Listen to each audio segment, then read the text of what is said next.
June 28th meeting of the Planning and Transportation Commission. Start with a roll call. Chair Alchick. Commissioner Guardias. Present. Commissioner Lowing. Present. Commissioner Monk. Commissioner Rosenblum. Commissioner Suma.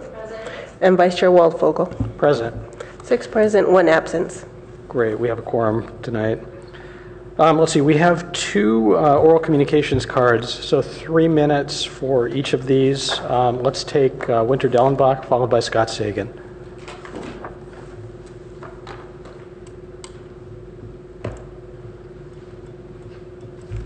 Hi, I'm Winter Dellenbach. I live in Barron Park. I wanted to talk to you about something. I have a suggestion for you all. Not all of you were here. I watched from home the night that you all considered 260 California Avenue, and I don't want to talk about the merits of 260 California Avenue or the issues. I want to talk about what I saw that night. I was both disappointed and disturbed by what I saw come down in the chambers that night. And it was the conduct that I saw come down and the lack of response on any of your parts, with the exception of Commissioner Suma. And that's what I wanted to talk to you about. I have been to innumerable city council meetings, commission meetings, all sorts of commission meetings, including the planning commission meeting in my 50 years here in Palo Alto, in which I've been an activist. I don't care what the issues are. I don't care what side of the issues people are speaking to or defending. I could not care less. This chamber, to my mind, is the closest thing we have to a sacred space in Palo Alto, because this is where free speech happens. First Amendment rights are the things that I cherish most in this city and in this country. And everybody that speaks at this podium, I think, deserves great fairness and respect. And I feel that this commission or the city council or whatever commission it is has the gravest and the most serious duty to make sure that fairness and respect is given each and every person that speaks here. I don't care what any side of the issue or who they are speaks here. And what I saw that night when I was watching at home was I saw the issue, instead of people speaking to the issue, it was people on one side of the issue that night. They personalized it. And with speaker after speaker after speaker of people, residents of Palo Alto, that came up that were civil and reasonable, spoke with reservations that they had about 260 California, neighborhood activists in town came up reasonably and civilly, spoke to the reservations they had, and then other people came up and personalized it, called out people by name, called them, all you want to do is say no, to obstruct, you never say yes to anything. Instead of speaking to the issues, they personalized it over and over, and here's what upset me. Is none of you spoke out and interrupted that behavior in this space where free speech happens only if people feel safe to speak their opinions. And people, when they see that people can be put down by people who disagree with them, are reluctant to get up here and speak to you folks. Any of you can speak out. I'm taking another minute. Any of you can speak out and very politely say, please just speak to the issues, do not personalize this matter. That's what we do in Palo Alto. That's our rules of civility. We don't clap after speakers, we don't boo after speakers, and we speak to the issues. We don't personalize the issues. You don't have to have the chair do this. You don't have to have the vice chair. Any of you are empowered to do that. Staff can't do that. Public can't do that unless we happen to be standing at the podium at the time. I would really ask you from now on, when you see personalization happening and personal denigration happening, to speak out. Make this place safe for everybody to speak freely and not feel like they might be put down or called out. That's what I wanted to say to you tonight. And thank you for serving on this commission and taking your time, because you didn't have to do this with your time. So thank you very much. Thank you very much for the comment. It's a good point. Let's see, and then we have Scott Sagan. And are you speaking generally, or are you speaking on the agenda item? So do you want me to move this forward into comments from the agenda item? Okay, well, I'll do that. Great. So we're finished with oral communication and moving on to any agenda changes, additions. If we delete, we will have a very short meeting. Okay, no deletions. Okay, city official reports.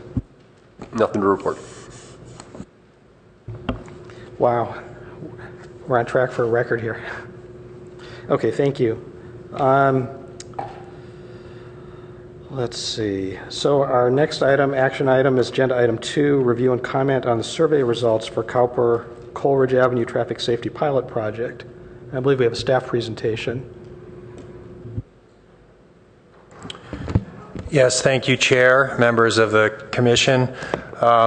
I'm Joshua Mello, the Chief Transportation Official for the City of Palo Alto, and to my right is Ruchika Agarwal, who is one of our two-person traffic safety and traffic engineering team, and she was the lead on this particular traffic safety project.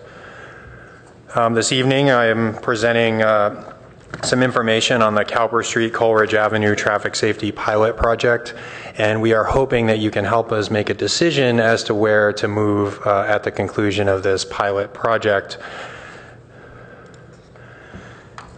This project originated back in 2015, primarily from emails and phone calls from constituents voicing concerns about crossing Cowper Street on a bicycle or on foot when traveling along Coleridge Avenue. We received, I believe, 4 311 requests, discrete 311 requests through our Palo Alto 311 system, which is how we receive service requests in the Transportation Division. We also received 5 separate emails on the topic, and we have a Safe Routes to School team that regularly coordinates with PTA presidents and as well as Safe Routes to School coordinators at each of the individual elementary and middle schools. In this particular case, the PTA representatives from Hayes Elementary School voiced their concern about the perception of safety at this particular intersection to our Safe Routes to School team. As is typically the case, the first request from folks was to just add an all-way stop sign. Generally, the public either requests an all-way stop or a traffic signal, typically to address traffic safety concerns. Those are not always the best treatment for a lot of conditions that we observe, particularly at intersections.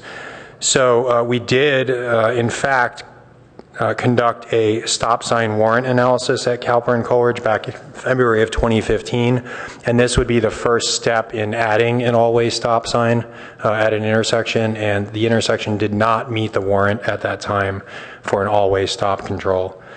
In January of 2016, we changed our thinking a little bit and said, well, what if we were to, play around with the stop signs at Churchill and Cowper and maybe flip the stop signs there, and then that would enable us to maybe look at a two-way stop control at Coleridge and Cowper. So we conducted a stop sign warrant analysis at the Cowper and Churchill intersection, and that intersection did not warrant an all-way stop sign, nor did it warrant flipping the stop signs to to Churchill and removing the stop signs on Cowper.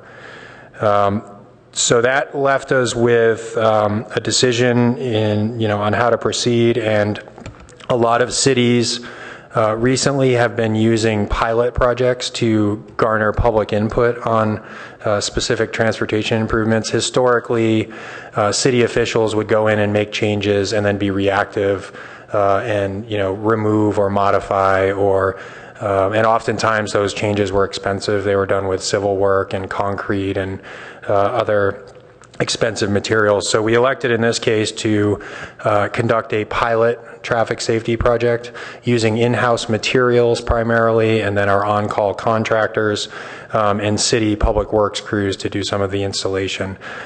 We created a new pilot traffic safety pilot project sign, which includes a phone number for our division as well as an email address, and that there are 2 of those placed at the site.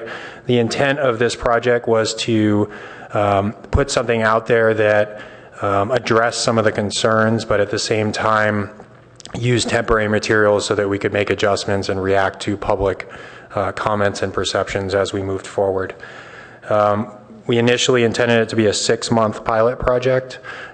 We ended up extending it into a second phase after we conducted a first survey, and I'll talk in more detail about the survey responses. And we are currently at the conclusion of the second phase, and it's been a little over a year since the initial installation of the first phase of the pilot. So to give you a little bit of insight as to the complexities of this particular intersection and this project, I did mention that the first request was to just install an all-way stop control at the intersection.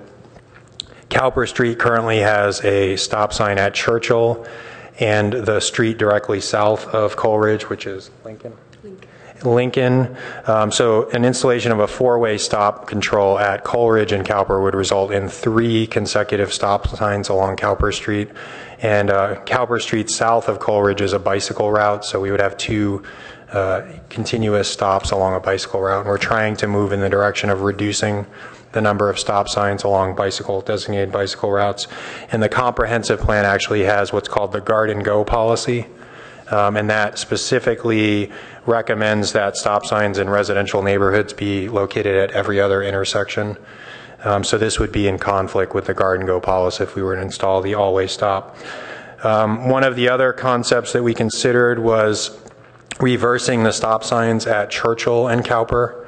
So the stop control would be on Churchill, Cowper would no longer have stop control, and then we could do an all-way stop at Coleridge and Cowper would not have 3 consecutive stop signs in a row. In order to do that, we would need to divert some of the through traffic off of Churchill and reduce the volume so that Churchill was no longer the main street at the Cowper and Churchill intersection.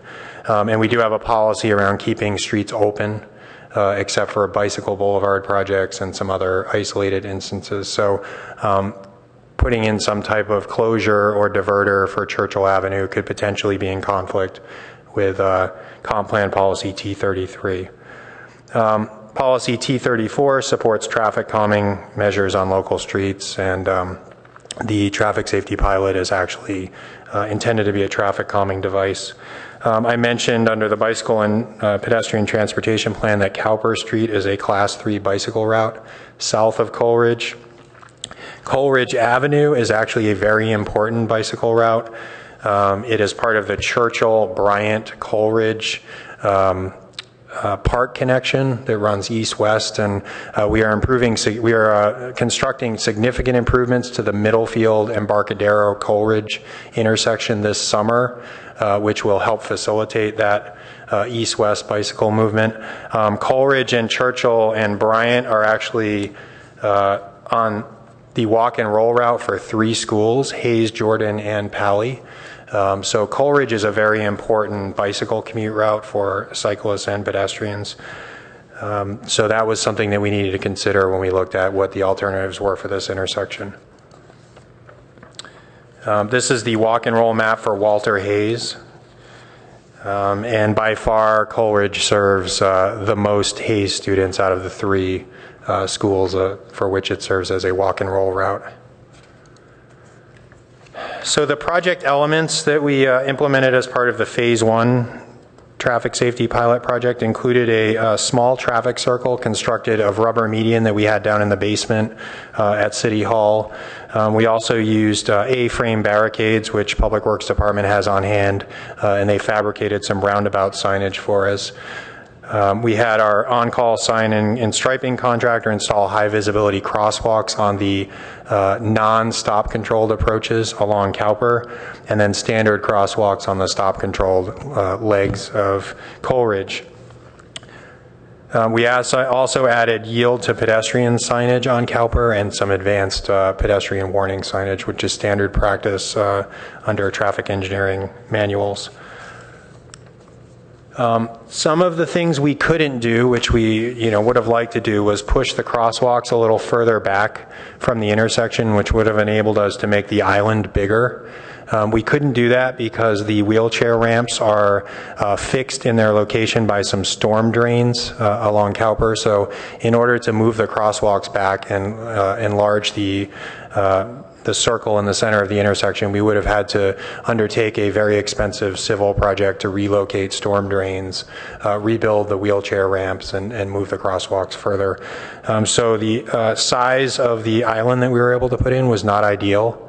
It was the maximum size we could install without having vehicles encroach into the crosswalks as they circled the roundabout. We went out during the phase 1 pilot. Our Safe Routes to School team went out and did observations throughout the pilot. And then in October of 2016, we distributed surveys to all of the neighbors on the blocks immediately adjacent to the intersection through the mail. We also used the PTA at Walter Hayes to collect surveys from parents, and we stationed staff for 2 days at the intersection, and we personally handed out surveys to people in vehicles, on bicycles, and walking through the intersection, and received 140 responses to the first survey. And we fully expected that there would be a very decisive opinion in the community when we did this survey after the pilot was complete. Unfortunately, they were split almost evenly, 68 to 69, in favor of removing it or in favor of retaining the traffic circle. Nearby residents skewed heavily towards opposition of the traffic circle, while parents and other folks who traveled through the intersection but didn't live immediately adjacent to it tended to skew toward support of the traffic circle pilot. Our biggest takeaway, though, from the phase 1 survey was that the two-way stop control that we left in place was very confusing to people. People who have experience using traffic circles and roundabouts do not expect only two legs to be controlled by a stop sign. And when we did the initial pilot, we left in place the existing two-way stop control on Coleridge Avenue. So because of the mixed results of the survey and the big takeaway that the two-way stop control seemed to be generating the bulk of the opposition to the circle itself, we elected to convert the intersection to an all-yield controlled intersection, which is more typical of a traffic circle or a roundabout. And we also added some rubberized median. One of the things we discovered during the observations was people were bypassing the circle by driving in the opposite direction that they were required to in order to make a right turn. So that median, restricts people from being able to do that, in order to make a left turn. So that goes back 50 feet? 50 feet from the intersection.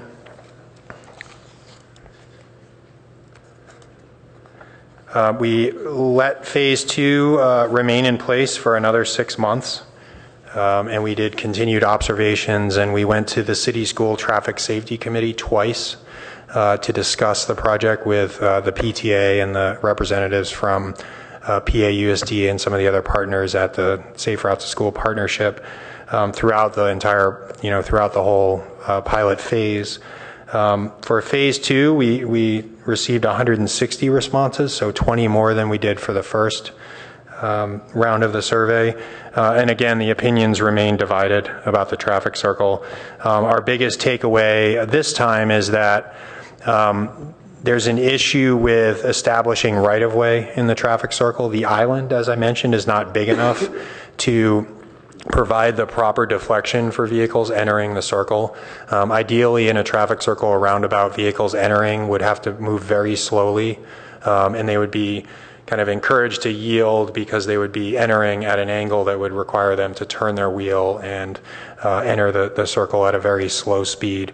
That's not happening out there. What's happening is there's not a lot of on-street parking occurring along Cowper, so vehicles traveling on Cowper are able to drift over to the curb in advance of the circle and travel around the island at a relatively high speed for the circle, and it's not providing the kind of traffic calming effect that we would like for vehicles traveling along Cowper. And because of the speeds of those vehicles approaching the circle, it's hard to establish right-of-way if you're coming out of Coleridge because you're not getting that forced deflection and the circulatory travel pattern that's ideal in a traffic circle. So the results were mixed again. We had 84 folks who wanted to retain the traffic circle and 75 who wanted to remove it.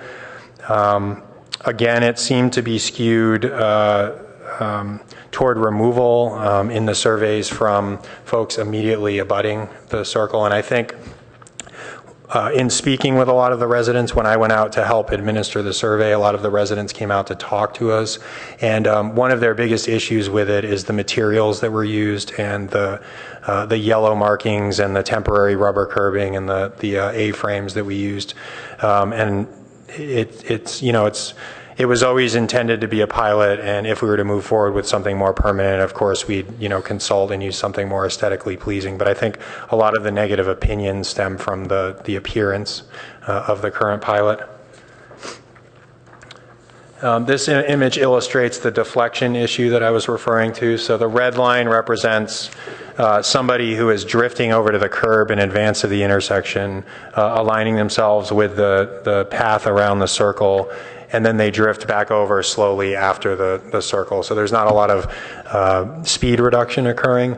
The yellow line represents what should occur at a traffic circle. Somebody should be deflected pretty abruptly as they enter the circle, which would reduce their speed as they travel around it. And ideally, bicyclists and motor vehicles would be traveling at the same speed around the circle.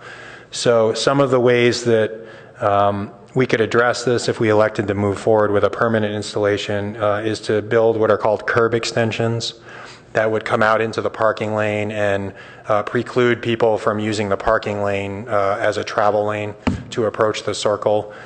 We could also add triangular landscape deflection islands approaching the circle, and that's what we're primarily going to use in the 11 traffic circles that we're going to construct with our neighborhood traffic safety and bicycle boulevard project over the next year. Either of those would provide the kind of deflection that we need to reduce speeds along Cowper, and it would also better establish the right-of-way because it would be clear who's already in the circle versus who's entering the circle. And that's one of the issues right now is if two people approach at the same time, it's not quite clear who's within the circle and who's entering it. We did take a look at the collision history of the intersection as part of this project. As would be expected at a local street to local street intersection, there are not a lot of collisions, thankfully.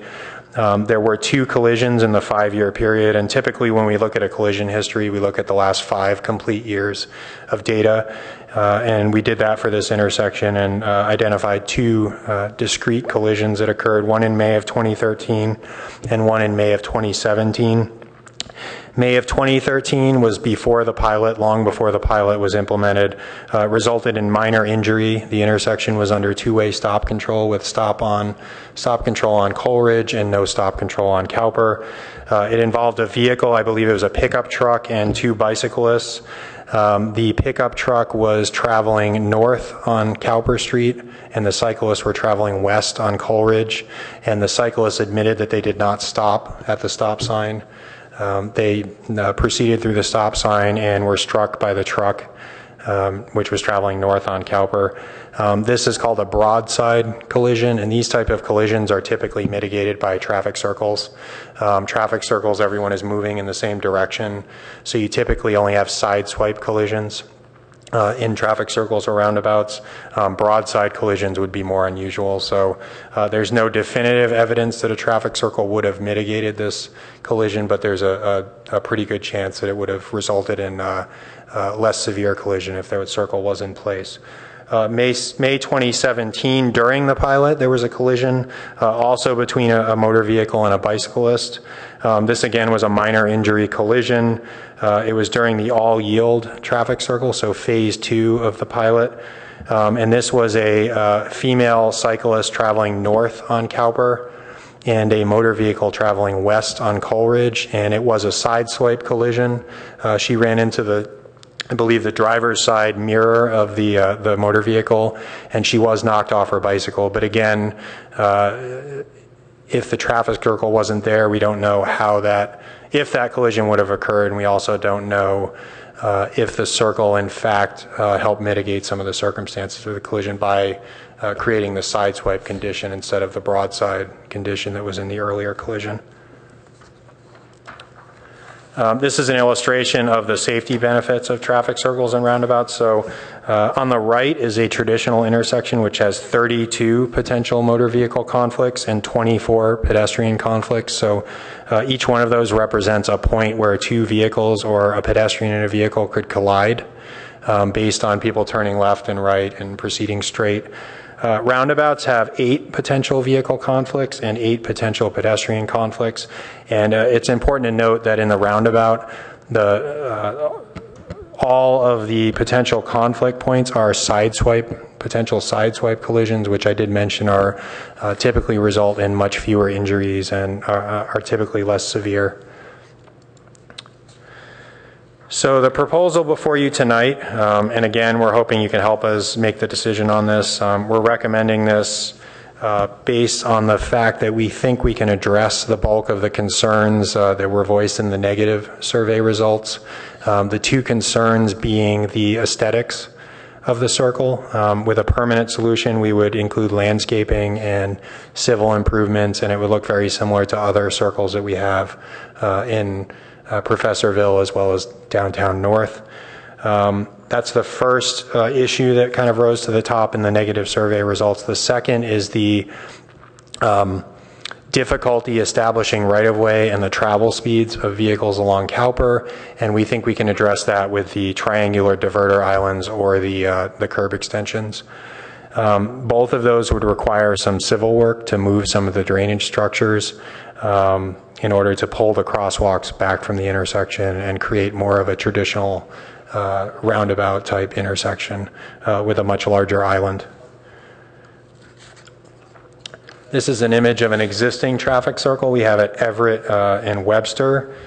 We would emulate this design with a few modifications that we've made as we've moved through the design of the 11 roundabouts that we're planning to build over the next year for the Bike Boulevard projects. If we do elect to move forward with the making the traffic circle permanent, after this meeting, we would move into designing the permanent roundabout. We would, of course, hold a public meeting and solicit public input on some of the design elements of that. And then we would generate cost estimates and identify funding within existing capital improvement projects. We do have some ongoing capital improvement projects in the Transportation Division that are intended to make these kind of safe routes to school and traffic safety improvements. Depending on the ultimate cost, we may be able to fund this improvement out of an existing CIP. There is a wealth of information on this project on our website. If you go to Planning and Community Environment Transportation Projects, there's a Coleridge and Cowper page that has a lot of the data and the information that I presented this evening. And with that, that concludes my presentation. Great, thank you. Before we proceed to commissioner comments and discussion, we have one public comment from Scott Sagan.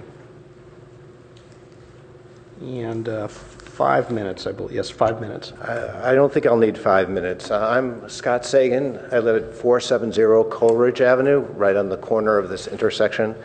I'm a professor of political science at Stanford University, and I mention that for 2 reasons. One is to note that, in general, I like traffic circles. I've seen the great benefit that they have given to the Stanford campus when you have traffic circles that are large and you have lots of space and people who have learned over the past year or two how to navigate them well. Second, I mention my profession because I've written a book called The Limits of Safety that shows that very often well-meaning people put into place safety measures that backfire because safety measures that can help in general sometimes backfire when the specifics of a region or an area or a power plant are not well adapted to the general conditions that produce the general trends. And I think that this is a classic example of that particular phenomenon. This is a narrow area where it's very small, and the people who go through it are partly going fast on Cowper, but they're also bicyclists, some of whom are well trained, some of whom are young children trying to figure out how to navigate going through bicycle lanes that are very confusing at that particular area. And I've seen numerous examples of bicycles zooming through, bicycles cutting the opposite way that they're supposed to. In my sense, and this is where I do disagree with 2 points of the data that were presented to you. One, I believe that from the evidence that I've seen, that people who live in the area have a different sense of data. It's not just how many collisions there are, it's how many close calls we've seen. And I myself have witnessed many close calls, accidents waiting to happen, that this data may not, the data that was presented to you may not reveal. Second, the data itself, I would challenge. I don't know when the May collision that you say was reported during the pilot occurred, but there was another one on March 15th that I believe I just sent you a second copy of the data from March 15th. Now maybe you just had the wrong date here, or maybe there were two, but in both cases, at least in this, the case that my wife witnessed and sent into the commission on the 15th of March, and the one that I repeated yesterday, sent to you again, was a collision. So there's at least some data that there have been two accidents, if your data on May is accurate, and there's data that has not been collected, but that anecdotally the individuals in the neighborhood are very aware of the number of close calls, of poor traffic safety that we've witnessed. So again, I like traffic circles in general. I think the data shows, and your very nice graph shows, that there are fewer places for people to have an accidents. If you do it in the wrong location, in a narrow area where kids are going through quite often and where people are going very fast along Cowper, it can be a potential disaster. This is an accident waiting to happen. I speak only for myself, but I do note that all 8 of the neighbors that were on an email collective over the last few days submitted recommendations not to have a permanent traffic circle here. Thank you. Chair, if I could just make one correction to the presentation. The second collision did in fact occur in March of 2017. That was a copying error when we were preparing the presentation, but the information in the staff report is correct. It was March 2017.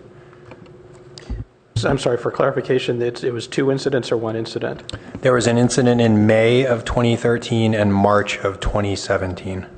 Okay, so it's still 2 incidents total? Yes. Okay, thank you. Great. Any other public speakers?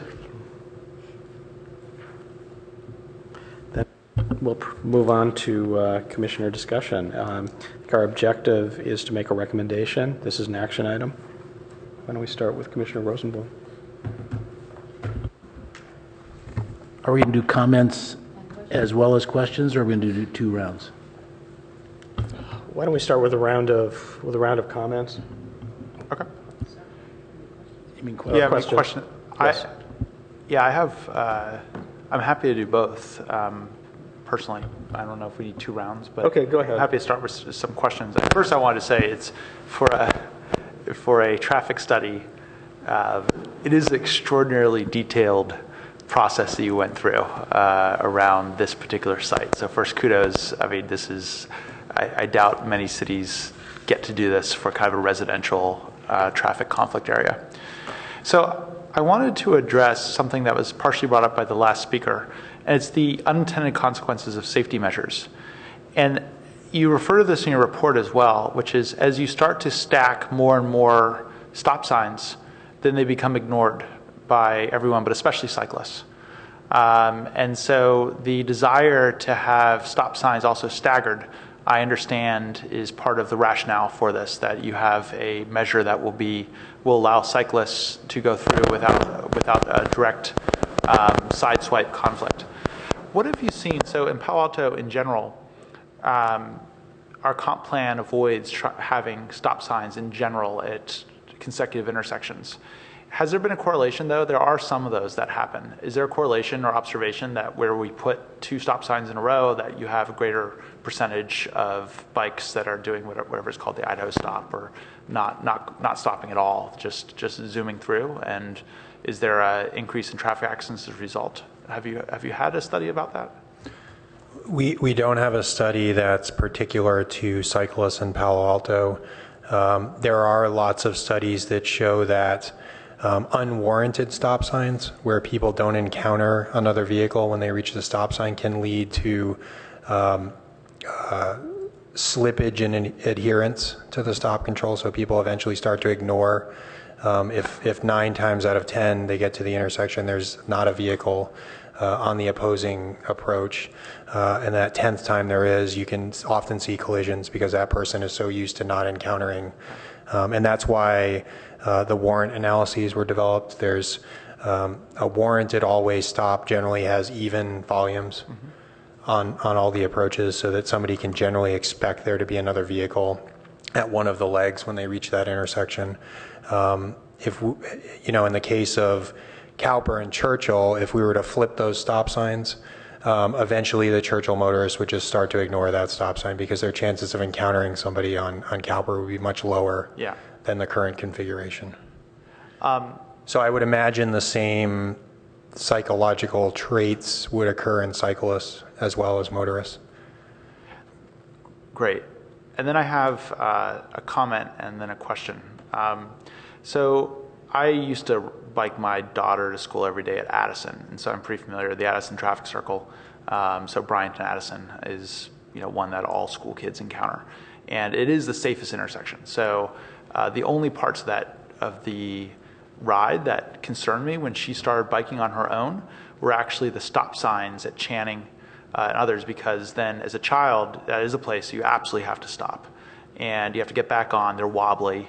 Cars are coming at faster rates. Even though there's a stop sign for cars, they often pull to kind of almost a stop, and then they come forward.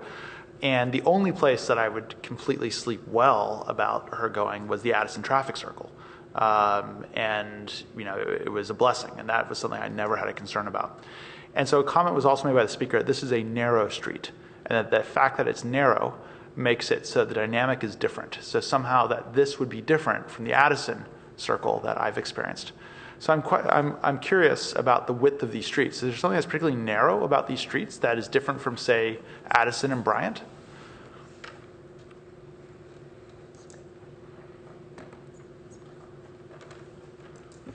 We can check on that and see if we have that information with us. I don't know that off the top of my head. I would imagine if they're not identically the same width, they're probably very similar. Yeah, I just looked on Google Street View, and again, it's not exact. I'm trying to figure out if I could assess. They look the same, and I think that what's different than dimension is that clearly you have this temporary circle there, which kind of throws off my sense of scale, and that once a permanent circle is there, I think that they would look about the same. But I would love if the city could say if these are the same size streets or not, because to me then it's quite a simple matter.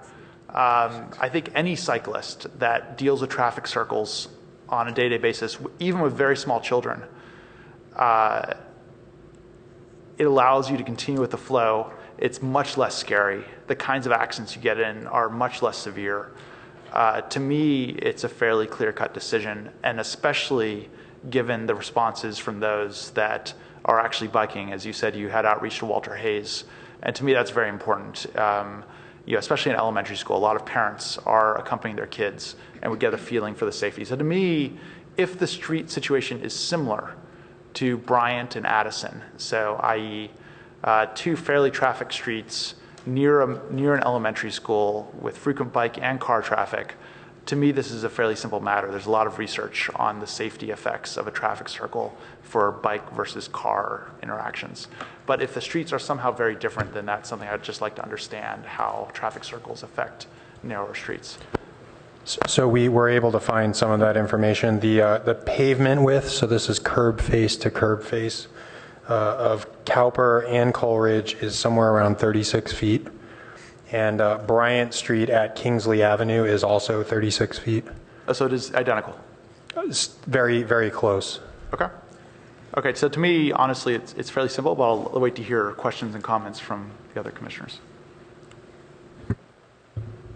So I have a number of questions and a lot of comments. I happen to live, I have to back out of my driveway onto Yale Street at the Yale and Cambridge Circle.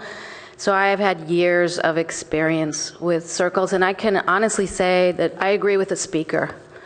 There are near misses every single day. And I've never once seen a child go around the circle on a bike the correct way, and it's also a safe routes to school route. So while it had, and our circles were part of a larger traffic calming project that was coordinated in the neighborhood, and this one just seems like a one-off kind of random thing. So also there were so many accidents on my circle. That seems to have stopped actually since it was landscaped. There hasn't been one since it was landscaped. It was unlandscaped for 7 years and quite an eyesore, I felt. And it was a constant in the source of needing to be repaired. And I went out once and I said to the guy who was fixing it, is this like the 12th accident? And he said, no, it's more like 20. I could never get that information from the city, but it was a constant problem. That being said, it really did work to slow traffic, and to a certain extent, because motorists, I think, are really annoyed by them, to deflect traffic through a different route. So I am very sympathetic to the problem that the neighbors think they're going to have. But I have a bunch of questions. And one is about slide 13. The shapes of the corners of the lots and the width of the street in this slide is just drawn very differently. And I'm wondering if they were drawn the same way and the streets were the same width, if they would have, if it would change your deflection, the diagram of the hit, where you could be hit. It's probably just a drawing thing, I guess. But So what's shown on the left is the perfect ideal design for a roundabout if you were building from scratch and you had all the room in the world. The right is a typical four-way stop intersection. Retrofitting an existing intersection, we're not going to be able to get to 100% modern roundabout design standards. So we would aim to get as most deflection as possible for somebody entering, so that they are not, so the potential for a broadside collision is reduced as much as possible. But you are correct in the fact that we probably couldn't get to 100% of what's shown on the left. It would be a little bit of a hybrid. But we are moving forward with construction of 11 traffic circles this coming year along the 7 miles of bike boulevards that were approved last night by council. And we have learned a lot over the last 3 years in how to retrofit intersection. I think your circles were constructed before we learned a lot of these lessons about truck aprons, and you actually want to have landscaping that's high enough so that motorists can't see opposing traffic, so that they're further encouraged to reduce their speeds. And we've also learned a lot about roundabout design through this project, learning people's opinions on how they operate. If nothing comes from this, I think we can say we did get a lot of useful insights about how people think about traffic circles and how they behave, and we can take that and use that on additional projects. yeah, I appreciate that. I think mine is actually very poorly designed, but regardless of that, I had more questions, and that is, did the survey go out to, were the Hayes School people part of the survey, or were they met with in a different way? Are they represented in the numbers that answered the survey? The survey was distributed through the PTA at Hayes. We also administered it in person to people traveling by all modes of transportation through the intersection. So some of those included Hayes affiliated folks. And then we mailed it to all of the property owners within, I think, 2 blocks the first, and then we expanded it for the second.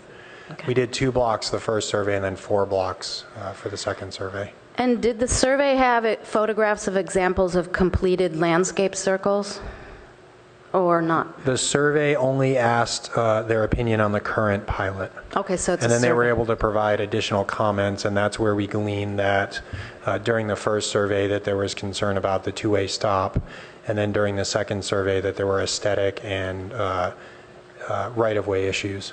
Okay. And is this, can very large trucks and emergency vehicles get around this? I mean, I know they have mountable sides, but... Large school bus we witnessed going through the current pilot. If we were to move forward with a permanent installation, we would build what's called a truck apron. And that is a concrete area that's mountable by large vehicles, but would be uncomfortable for a passenger car to mount, and that's not landscaped. Only the center of the island would be landscaped. Right, right. Ours is like that too, and it's mountable by regular cars every day. I think we've learned a lot about truck apron design as well, and we also, in some instances along the bike boulevards, we're building traffic circles at very constrained intersections. So we're actually designing them so that fire trucks and large vehicles can turn left in advance of the circle and actually mount the diverter islands in order to accommodate emergency vehicles and other large trucks. Okay. If the traffic circle wasn't made, would it be useful to keep the painted crosswalks? Does that actually help indicate that there might be people crossing? We would recommend retaining the crosswalks because removal would require grinding the concrete, which would be very noisy and wasteful. We did spend money to install the crosswalks, and this is a designated walk-to-school route as well as a bike-to-school route, so we think it enhances pedestrian safety at the intersection. And the yellow is a color dictated by the California Manual of Traffic Control Devices for areas that are directly adjacent to schools. Okay, one last question. You're planning on giving it one that's similar to the one that you've designed for Bryant and Kingsley. Are the conditions at both of these intersections enough alike to make it interchangeable? Dimensionally, they're very similar, but Bryant and Kingsley has a higher parking demand. So oftentimes at Bryant and Kingsley, there's vehicles parked in the parking lane. So at Bryant and Kingsley, we're moving forward with triangle diverter islands, assuming that the parking lane will form kind of a curb extension to deflect people. If we were to move into design for Coleridge and Cowper, we'd probably want to look at doing curb extensions because if that parking lane is unoccupied, we wouldn't get the deflection that we want. We learned that lesson at Park in Stanford in the Evergreen Park neighborhood. We are going back and adding curb extensions to that roundabout because we're not seeing the kind of deflection that we want. Okay, I'll leave it at that. And are we going to have a second round? Or should I make all my comments now? What's that? We have nothing but time. I'll just finish up by saying that mine was made permanent just like a year ago, so I think it's probably a pretty modern design in terms of the mountability of the curbs and that sort of thing. And it's really, I mean, honestly, it's frightening for me a lot of the times to stand right in front of my house. And so I can really see both sides of this issue, and I think it's very tough because when it was first put in, it did actually slow cars down, but there's so many near misses. And like just today, it's also the motorists on Yale Street don't have to stop in either direction, and motorists coming up Cambridge have a stop sign. And there's so much anger on the motorists to the Cambridge people because they still don't know what to do. I mean, so it's kind of a tricky one for me because I want to believe that they're like a better thing to do than stop signs, but I sometimes feel like it's made my particular intersection pretty tricky. So, and that's all for now. Just received another speaker card. Do you have any objection if we... Go for it. Okay. Mr. Zach, 5 minutes. Yeah, we're at, oh, so these are my neighbors on... Okay, so just, I sent an email just with a note. I appreciate the the proactive nature of the city taking on this project. We live 2 houses off the intersection on Cowper at 1620 Cowper Street, and we have an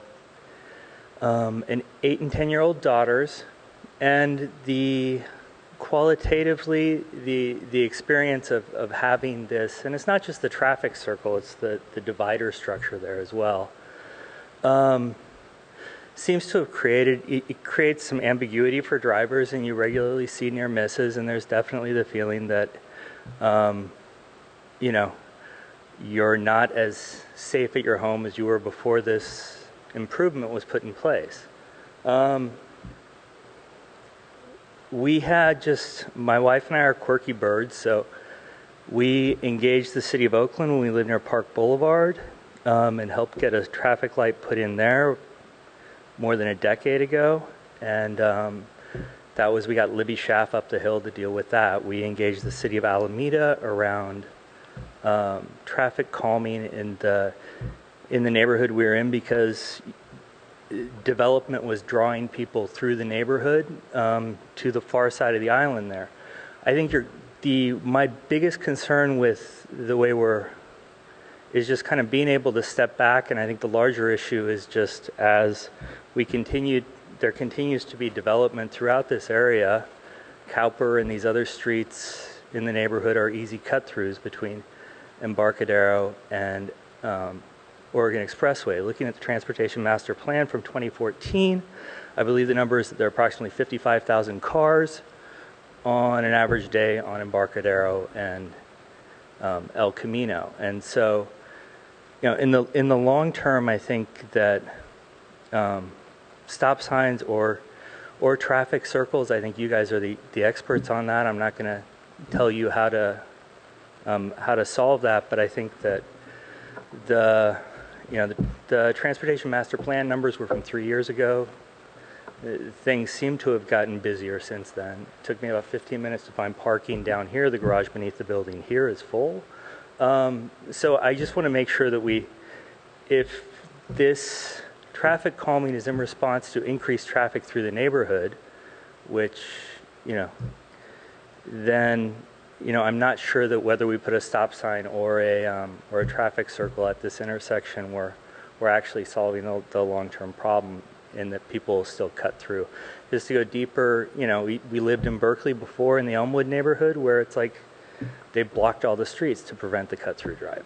So it's, I think it just feels like that's probably the long-term solution. That's what's been done on Bryant, which is the other north-south bicycle boulevard. So, I would encourage consideration of a long-term solution that I think a lot of people would get behind, rather than, either of the solutions that are being discussed for this intersection at this point, which I think are just a Band-Aid. So thank you very much. Thank you for the comments. Close the public hearing again and move on to Commissioner Monk, if you're ready.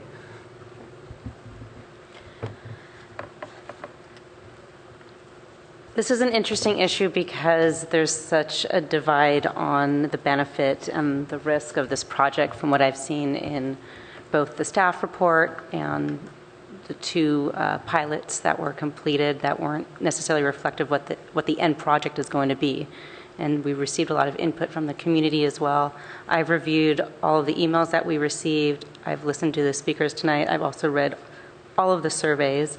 And at least a third, I can list all the numbers where I've seen someone write down something about near misses, the failure to reduce speed, and in fact increases in speed and increased danger as a result of this pilot.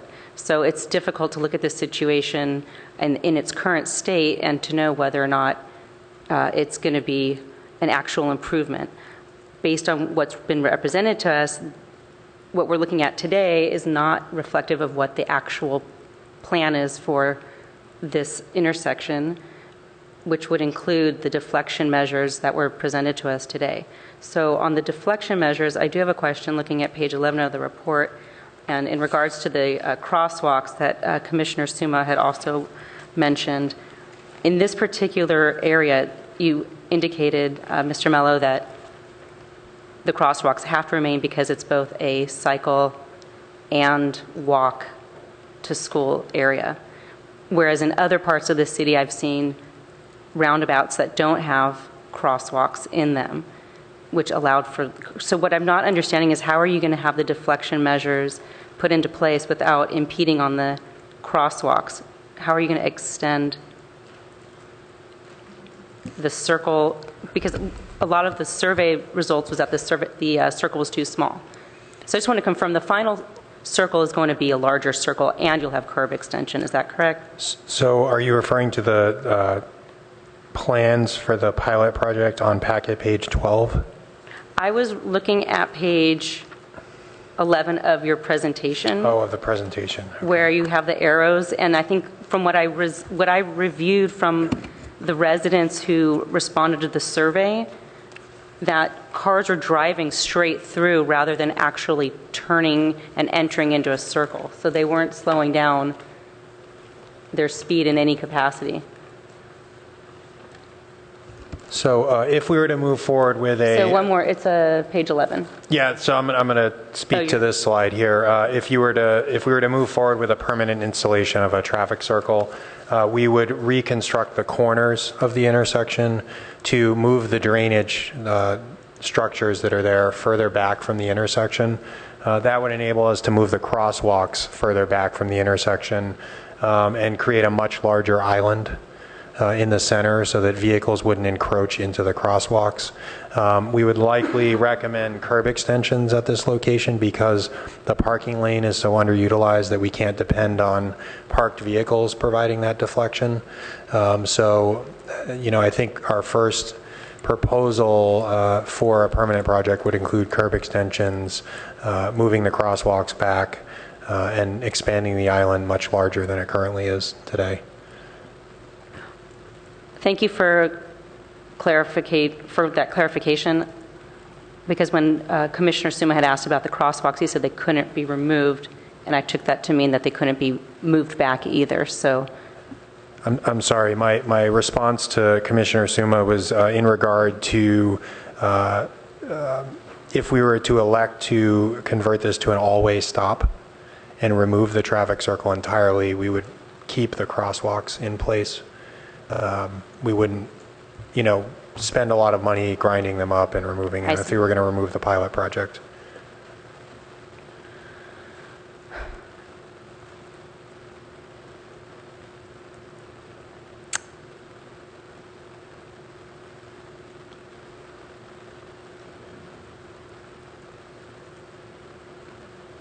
So I'm not sure how we're going to proceed, but I'm guessing that we'll probably discuss the merits of having a circle, and then how that outcome, however we decide that, we might discuss other measures. So I don't know if I should bring up other ideas at this juncture or later on. So one idea that I thought of, if we're not to move forward with the traffic circle, would be to try to minimize the traffic on Churchill so that we could change the stop sign placement there in some capacity. I know you said you'd have to deflect traffic.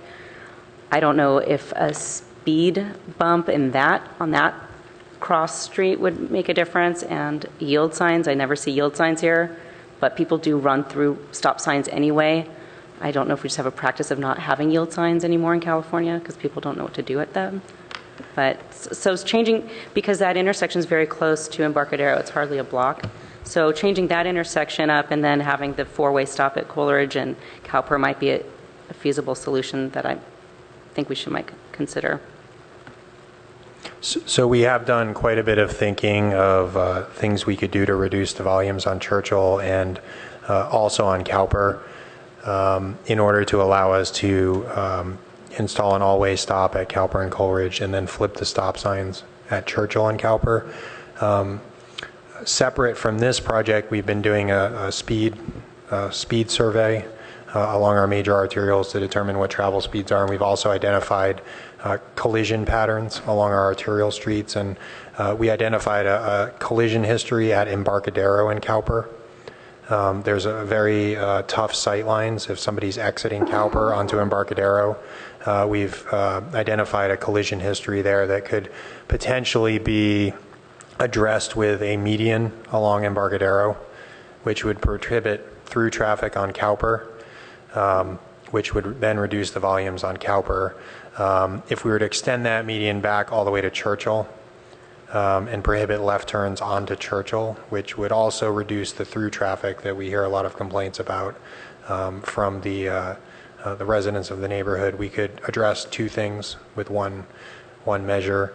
That would take quite a bit of public engagement and quite a bit of planning, I think, to move something like that forward. That would then relocate all of the left turns to the left turn lane at Waverly and Embarcadero, which is actually a signalized intersection with a dedicated left turn lane. So folks that are currently turning onto Churchill or Cowper would go to Waverly and use a signalized left turn there. We didn't elect to move in that direction because of the planning effort and the community engagement that it would require. And this is not a programmed project. This was done as the result of service requests we received from residents. So what's the likelihood of that other project going forward, and what impact would this circle be necessary if that project was to move forward?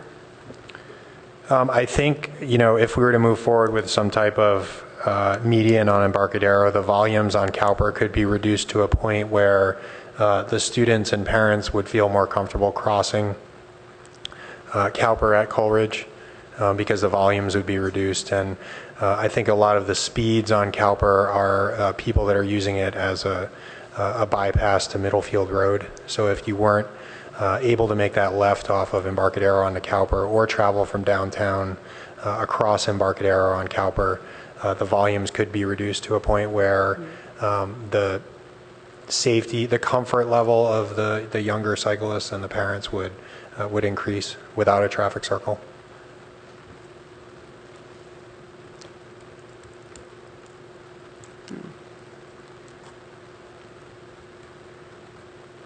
Okay, so then I guess it is up to staff if they want to study that further and pursue public hearing or council. I don't know if there's a lot of accidents at that intersection. It seems like something to look at and would have an impact on this whole area. I will defer to other members at this point. Thank you. Good questions. Commissioner Malley. Okay, first, just a few questions. My first one has already been addressed, which is that I drove through a few times through I always drive through the Cowper pilot because it's just the main artery from my work and so on. But I compared that at the same time to going through the Addison and Bryant, and it seemed in the car smaller on Cowper, but that's to be determined. I didn't want to cause a disturbance and measure the diameter, but it seems smaller, and clearly the traffic calming does work on the one on Addison and Bryant. The one over at Stanford is fantastic, but it's about 4 times as big and very effective compared to what a disaster that was. Still, there are folks there that are very tentative when they enter it sometimes. This isn't the UK where it's typical, so there's this knowledge factor that's just not here with Palo Alto drivers. So that was one question I had.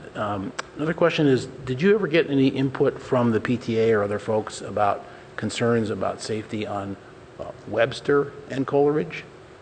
Just a block up that's always jammed with people dropping their kids off or parking there and walking them over, but access from Webster could also, from Embarcadero, cause cut through traffic, etc.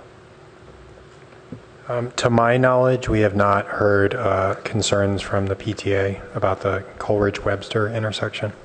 It's just odd because it's just that one block away and it's the same trajectory. My hunch is that Cowper has much higher volume than Webster, motor vehicle volume, based on my visits to the site, and intuitively Cowper is a pretty popular route from downtown to Embarcadero and over to Middlefield. Okay, and in the pilot, or actually in the rollout, in the pilot, I guess 12 parking spots were removed. Is that true? 50. So it's 50 feet on each leg, which is about 2 parking spaces times, so 4 times 4. Okay, I can do that. And is the proposed rollout going to be the same size, or with all these other ideas that you've talked about, storm drain movements and so on, are you actually going to take away more parking spots? Well, I think it's important to note that these parking spaces are very underutilized. They may, be highly occupied during special events, but on a day-to-day basis, these are not, highly utilized parking spaces. With the curb extensions, we potentially would remove 1 to 2 parking spaces per approach, per corner. Incremental to what? It would be it'd be almost identical to what's there now. We could potentially gain a space on each leg if we reduce the footprint of the curb extensions, but we wouldn't be able to determine that till we looked at the drainage design and the curb design. Yeah, okay. Now, one resident correctly pointed out that for Stanford events and Gamble Garden and so on, it starts to get a little crowded over there. Yeah. So, but there is quite a bit of parking availability in the immediate area, so it would just be shifting folks, 50 feet back from the intersection. Yeah, okay. So my biggest concern with all of this, including the very helpful input from the residents, is that you started this on the issue of safety, of folks raising that, and phrased in a way that the intersection, parents raised concern that the intersection felt unsafe for children walking and biking to school along Coleridge. So that was the impetus to this. It's a perception of safety. We because the collision history is so scant, there's only 2 collisions in 5 years, we can't definitively say that there's a safety issue, but this was driven by the fact that the parents expressed that they did not feel safe with their children crossing this intersection in the previous configuration. In our field, we have determined that perception of safety is very important for pedestrians and cyclists, and people will often not walk or ride their bike if they don't feel safe. So it is a pretty important factor when we want to try to encourage people to use different modes of transportation. So your wording was intentional there. I'm glad you clarified that. So my concern overall is that from what we're seeing from, I'll call neighbor data, that it's actually become less safe with that roundabout. So that seems to still be the core issue that we have to address. So when we get over to the surveys, my core point has already been covered by Speaker Scott Sagan with more authority, because I haven't written a book on this. But the surveys themselves, it's great input, right? But first of all, it wasn't intended to be, and it is not statistically significant, right? They were being handed out to drivers and walkers and so on, perhaps even more so than to residents, although residents got mailed. And there were response rates. Again, it's very, very helpful, but not intended to be statistically significant. The vote itself is not significant. If it was, 90% one way and 10% the other, even though it's not statistically significant, it might have been actually an indicator, but it's really not. And those numbers could change. So the second part of that is that it wasn't intended to be a ballot or a vote. So the staff report indicated that you were kind of going to go with the simple majority of what the survey voted on.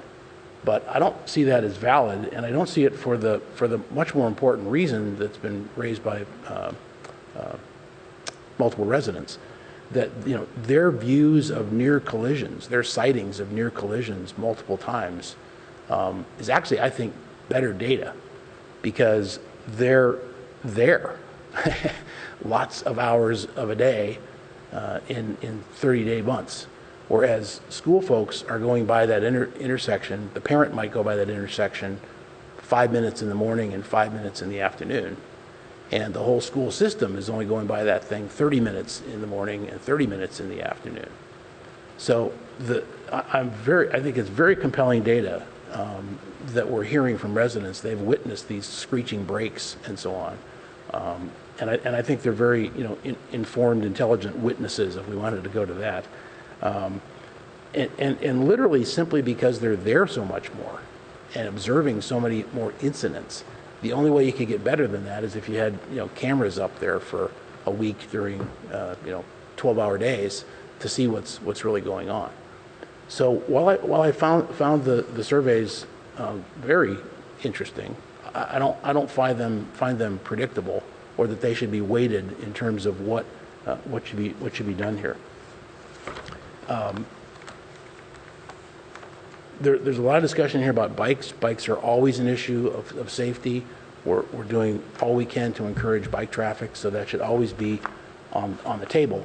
But where this issue came up, and where it still is my understanding, is we're dealing with, Walter Hayes kids' commute is really the core issue here. So hence the references to the comp plan goals and so on bikes are less compelling relative to the action to be taken here. And then on packet page 6, you referenced, and I appreciate that when you do that, when you reference standards, and it says, according to best practices in transportation engineering, stop signs should not be used for traffic calming or speed reduction.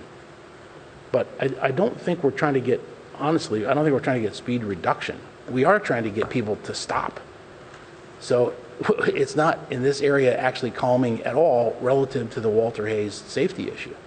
So my concern is we're maybe trying to work on a different problem, or we're trying to over-engineer the definition of this problem.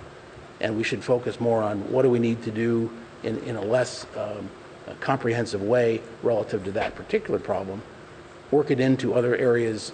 Appreciate one of the speakers saying, maybe we should be doing things like we do on Bryant right now, where it just blocks off. And nobody goes cutting through Bryant because they know they're going to get blocked off. That's a much longer couple-year, 3-year program.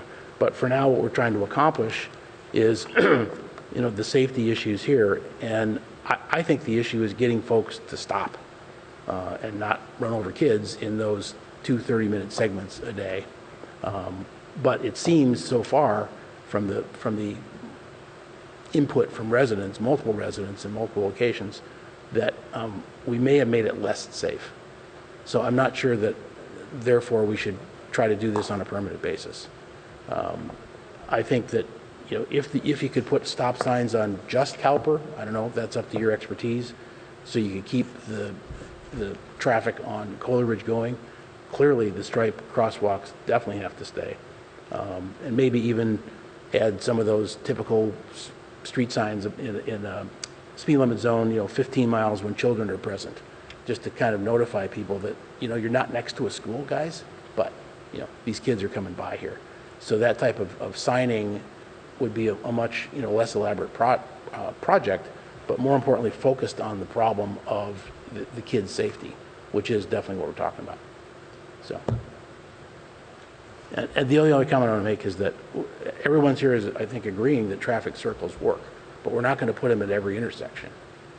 We're trying to put them at places where we want calming, and we're not even going to put them on every intersection, on the way to all the kids' schools. It's just, it's just too expensive. So there are going to have to be some lights that some kids have to go through, or stop signs.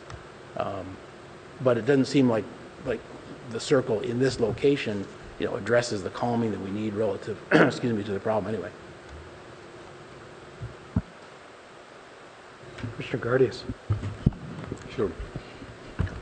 Thank you very much for the presentation. And neighbors from this area, thank you very much for attending our meeting. We appreciate your attendance. I believe there are 2 aspects of this issue here. Number 1 are those turnabouts. Number 2 is this particular intersection. So let me just talk about the first one. In our policy T34, there is an explicit recommendation for the traffic circles to be implemented as a traffic calming measure.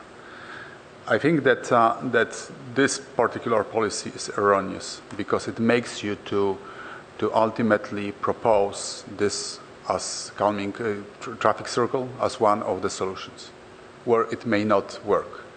And I think this is part of the problem, because when you look at this from the perspective of just a simple conditional statistics, you're pretty much suggesting the public that this would work, and then this way you may bias their responses.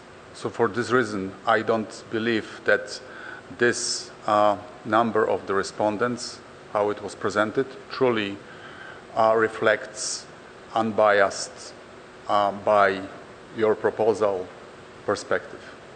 If we removed that recommendation of the traffic circle from the recommendation and allow the public to select the options objectively, the responses could have been different. So I think that the policy is that we have it as it is now is part of the problem. And also, if I can just briefly revisit some other discussions that we had here at this table. If you remember, there was a traffic circle proposed on North California Avenue that was also proposed by the staff. And when I read the emails and letters around this proposal, many of those didn't agree with this circle.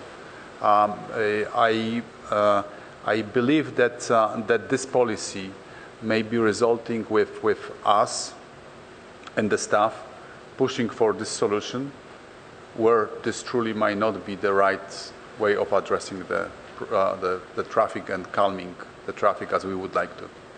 So this is one aspect, policy itself. And once we're gonna talk about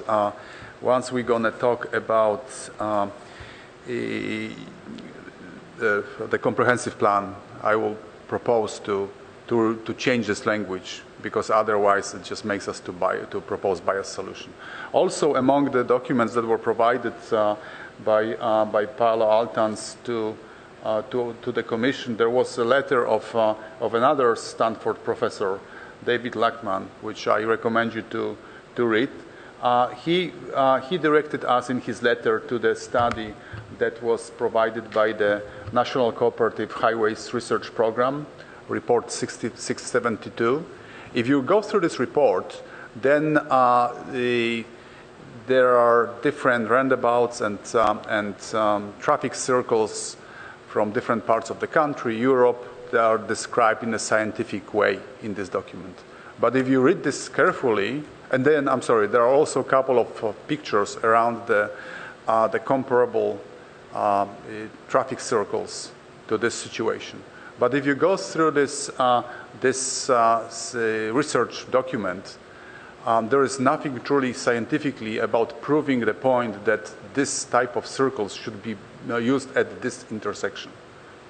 I haven't seen any documentation, any scientific approach that would provide the right study about the right size of the traffic circle in the background or in relationship to the streets where it should be put at the intersection of. And then I would like to ask staff that pretty much if we're going to continue using these circles as a calming tool, I'd like to see pretty much some scientific study that would just tell us that maybe this would be the minimum diameter of a circle in these conditions. Then pretty much I would agree. Otherwise, it's just a discussion about the opinions. And then probably one prevailing opinion may win, but not necessarily the right one. That's what I am afraid of. So this is about the policy itself. The second aspect... Could I just respond to that really quickly? Yes. There are two reasons traffic circles are typically used. The first is for intersection traffic control, so in lieu of a traffic signal or an all-way stop. Roundabouts and traffic circles can typically be more efficient than a traffic circle at some locations. The second use for traffic circles and roundabouts, and this is the case here, is to create what's called horizontal deflection. So when a vehicle is traveling, there's two types of traffic calming. There's vertical deflection, which are speed humps or speed bumps, and there's horizontal deflection, which forces a motorist to shift horizontally, which typically they then reduce speeds. That's the use, that's what we've used the traffic circle for in this case. So I think it's important to distinguish between the two reasons for installing traffic circles. Yes, and I totally understand it, right? But when I'm driving sometimes, and I probably will take Brian on the way home and then just will go around the circle that's over there. It's Addison at Bryant, I believe. And I was thinking about this when we talk about California Avenue and other traffic circles that you proposed last year. And I didn't find that specific circle to make me slow down. There is, of course, acceleration force that once you change from linear to the circular movement should be inducing you to slow down. But I don't believe that it truly works, right? And I was really paying attention when I was driving, trying to see if it's what will make me to slow down. It doesn't. And I think that this circle at Bryant is much better because it's much larger. So why would this one cause such an effect, right? I think that this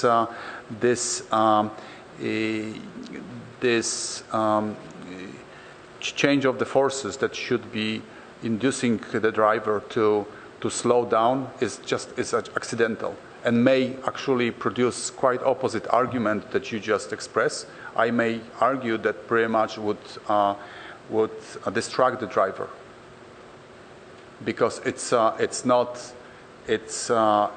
only within the very short period of time, as opposed to acting during the longer period of time when you have the larger roundabouts, when truly cars need to slow down and then pretty much move with a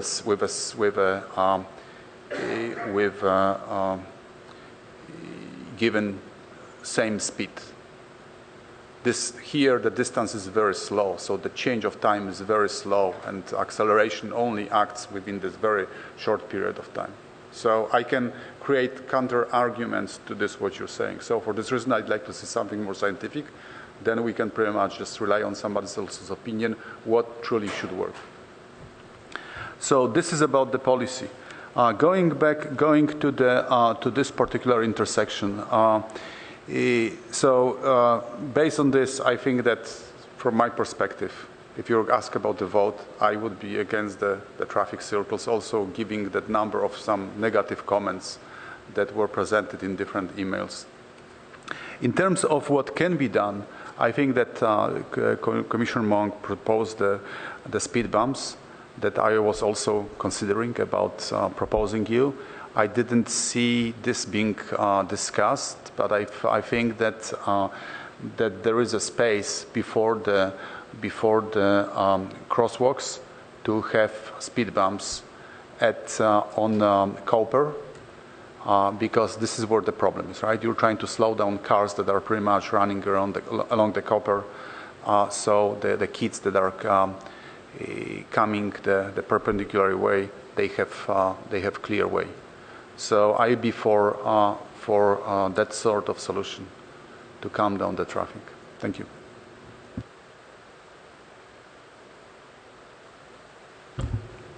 Thank you. Let me make a few comments, and then I don't know whether we want to go through another round or if we want to take a motion at that point, or let's just kind of see where the consensus is in a second. I think that Commissioner Gardias makes a really good point about policies, that policies need to be tested against real-life conditions on the ground. And I think that as a city, we have a tendency to make policies, and then occasionally we're surprised by what they imply. You know, we'll get to a place and say, well, policy, was it T34? Implies that we should do something. And I'll just comment that in my professional life, if I have a spec that leads to an unintended consequence, sometimes we call that a bug, we'll study it and modify the spec. So if we get to some place that we didn't expect to get to, you know, we may ask whether the spec was right. And I think as a general rule, R1 neighborhoods are generally opposed to complicated devices, signage, striping. I mean, that's just a condition that they don't really expect to see in the neighborhood. They expect a kind of more naturalistic approach. Commissioner Lowing, I think you commented that the real conflict condition is only a short period per day, 30 minutes per day. Is that correct? It's a little bit longer because it's on 3 separate school routes and they all have separate arrival and dismissal. But the largest concentration by far is the period preceding arrival at Hayes and immediately after dismissal at Hayes. Okay, so it's pretty synchronized. But it's I don't know if everybody's been out there. It's a significant number of students traveling all in groups. Yeah. Yeah. I also think that there's another really great lesson in this experience, whichever way this proceeds, which is that we did a pilot, and for better or worse, it didn't prove anything.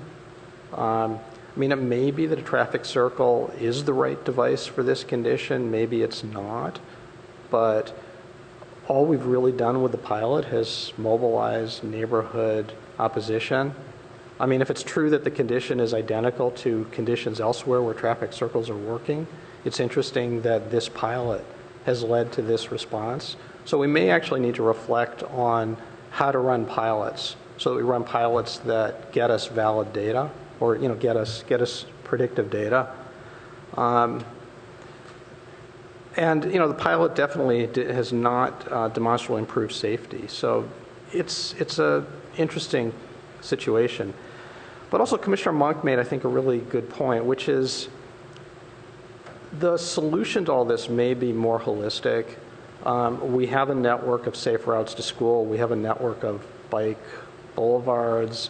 And it may be that we need to start with those routes as we design circulation through the neighborhoods. So as we lay out stop sign conditions and traffic circle conditions, we may just need to say these are fixed points, and then we'll make the decisions about where to put other signaling, orbiting off of those conditions. I mean, if those are real conditions, if we really say that Coleridge is a safe route to school, that's a definitive published plan, and we have definitive plans on where the bike boulevards are, I think we need to build around those. And so I think that the warrant study may or may not be the right tool to use in this case. I'm not in a position to evaluate that, but I think it may possibly be leading to, it may be leading us the wrong way.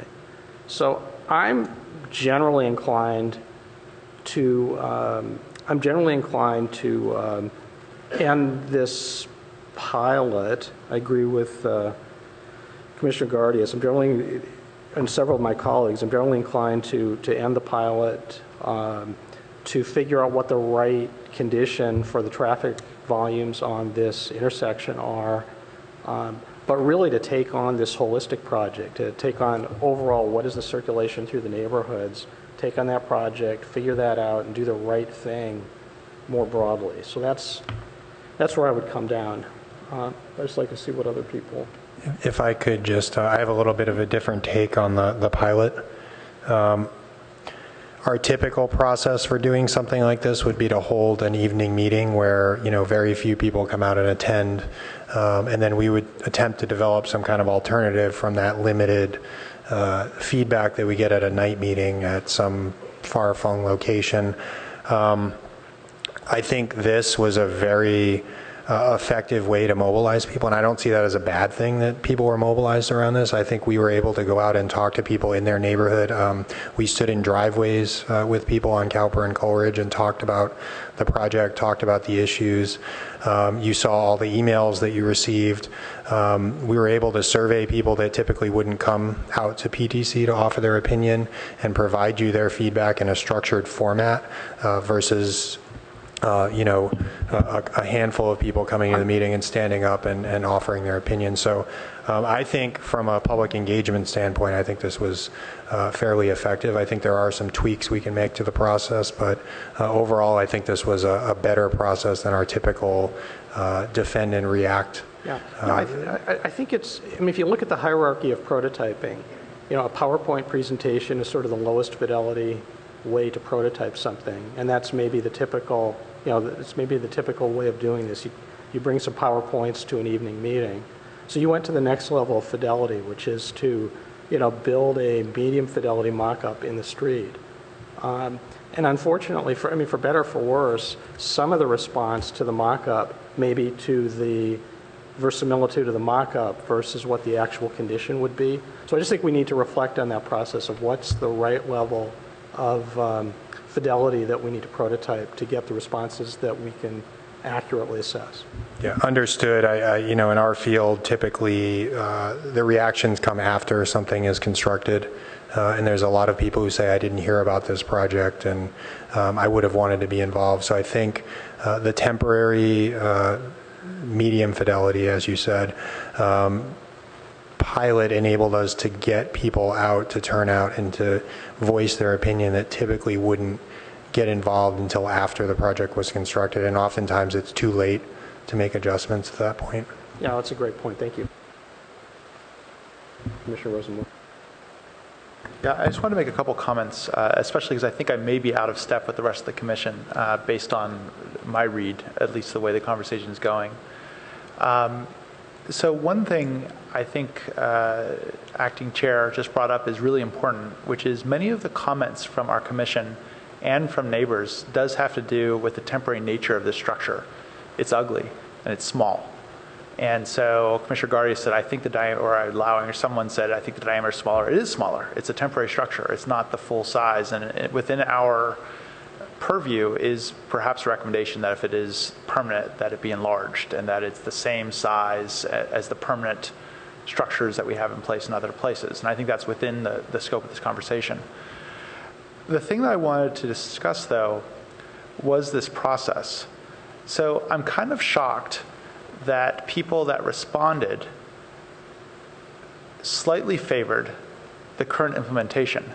And in contrast to Commissioner Gardias, when you look at the survey, which is included in our package, it doesn't have any language saying the city prefers traffic circles or traffic circles are known to be safer or you're stupid if you prefer something else. It just says, do you prefer to keep this, make it permanent or not?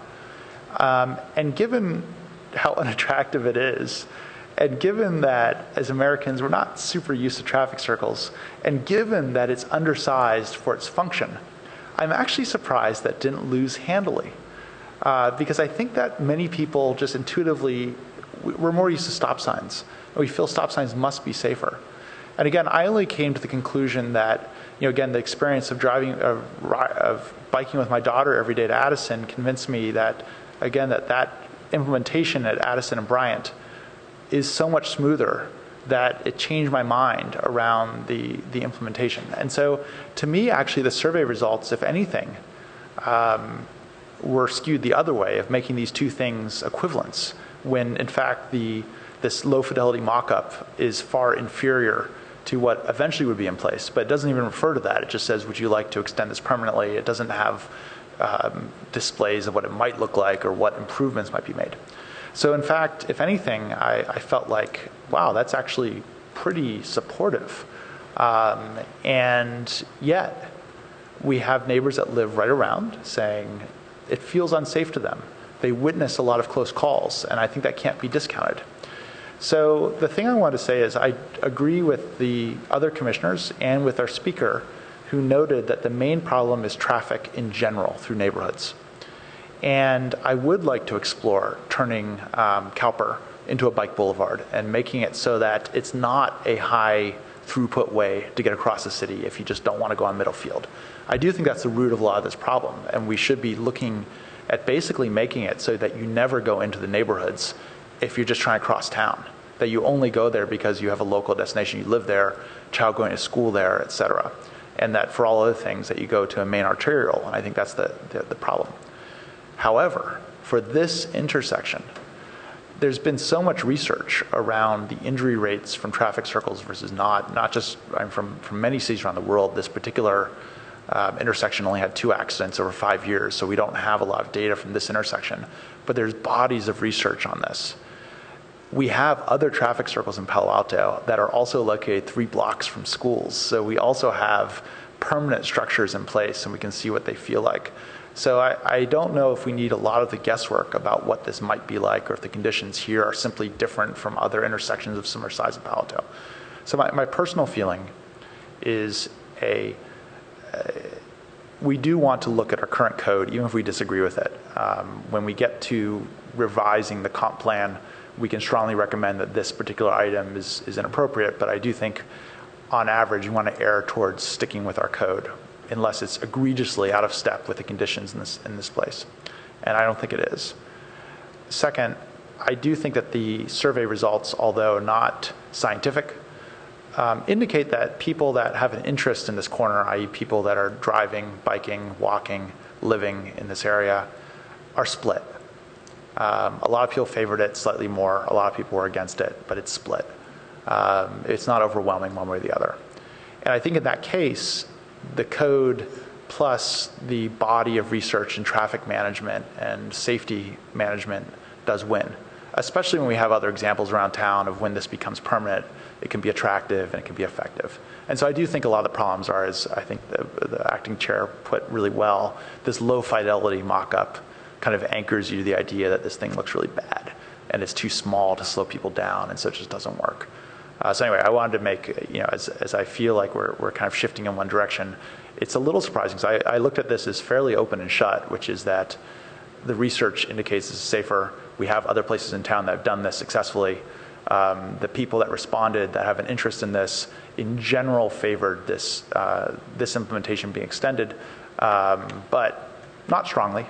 And so there was no evidence to overturn, is what I would say. And so it seemed, when I saw it, it seemed fairly open and shut, except for this one asterisk of we really should take on the more important job eventually of getting people out of the neighborhoods for cut-through traffic. And so I appreciated the speaker who also wrote us a note saying, Cowper really should be a bicycle boulevard, and I agree with that sentiment. But anyway, so I wanted to express this. Thank you. Yeah, other comments? Commissioner Suma? So I really appreciate how responsive staff was to the residents in this case, and you did a lot of work, and I didn't say that before, so I wanted to make that clear because I think it was really great what you did in going and doing the mock-up. That being said, I agree. I think there needs to be a more holistic approach to the traffic problems in this neighborhood, and I think this just seems kind of out of place in the residential neighborhood. I think the nearby residents aren't going to appreciate it.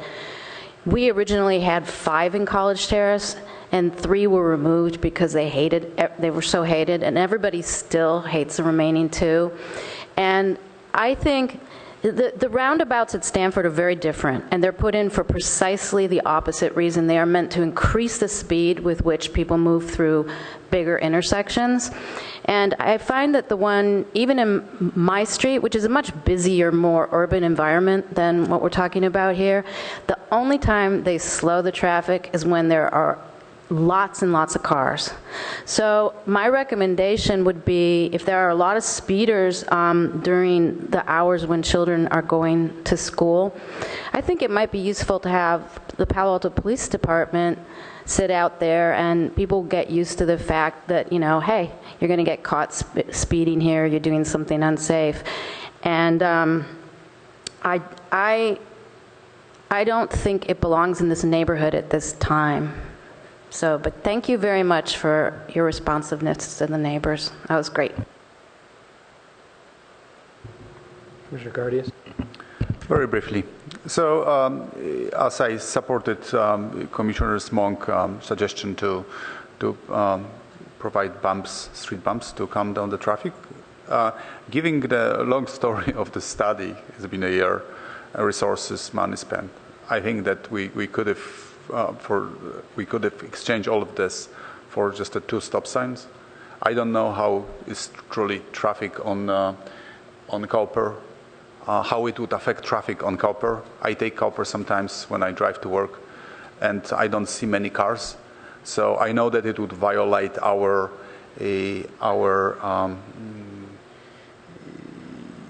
rules. But if this would not, if there's not many cars, maybe this would not affect traffic truly at all. So my other recommendation would be just to put this stop sign at Cowper when it crosses Coleridge. Thank you. Okay, other comments? Are we ready for a motion? I have another comment. Another comment? Please, go ahead. So I think it's clear, or at least in my viewpoint, that the project and the corresponding survey are a bit flawed because of the nature of how it was assembled. And so the issue that I'm seeing is the safetiness of the final proposal as compared to the pilot project, and whether the final project is going to lead to a safer intersection than the existing. Looking at the collision history and the neighbors' input of all the near misses, it seems that it might just have a marginal benefit, if any. So that's still something that is not really clear in my mind. But also, something that we haven't really discussed in detail is the human factor and the fact that people do run stop signs. And the one accident that was reported, the cyclist ran a stop sign. I myself was guilty of running stop signs just yesterday on my bicycle. It's a human factor that we really need to consider, because at the end of the day, this is about safety.